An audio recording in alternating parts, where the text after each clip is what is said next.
Stormont's handling of the school transfer issue has undoubtedly been a spectacular political fiasco. But the good news is that it probably won't be an educational fiasco. It's almost sacrilegious to suggest such a thing after a decade of fraught debate in which every ideological position was portrayed as a matter of life and death. But the fact is that, even in Northern Ireland, educational ideology has basically no bearing on how our schools actually function.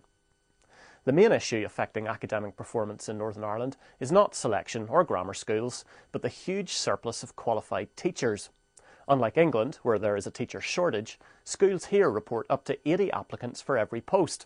The result is that, by and large, only exceptional people are hired, and that applies across the board. Oxford professor John Howson, the UK's leading researcher on the schools labour market, attributes Northern Ireland's higher standards almost entirely to this one simple fact. And as this fact is not set to change, standards are not set to change either.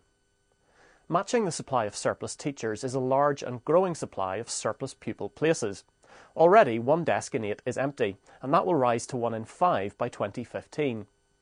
This means that many schools will have to close, but it won't be the oversubscribed schools that get the chop, and of course, when schools are closed, that means even more surplus teachers.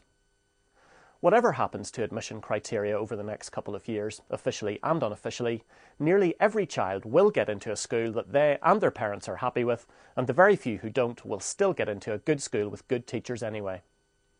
But there are also deeper, if harder to measure, reasons why anarchy won't be spreading from Stormont to the classroom. Awkward though this is for anyone in the media to say, the fact is that most children are perfectly well behaved, most parents are extremely conscientious, and most schools are havens of calm professionalism. Scrupulously fair, socially responsible, and run at a careful arm's length from an eternally incompetent bureaucracy. That incompetent bureaucracy has certainly excelled itself this time. Eventually, something will have to be done. But in the meantime, all that really counts will still get done. Northern Ireland schools survived the Troubles. They'll survive Katrina Ruan.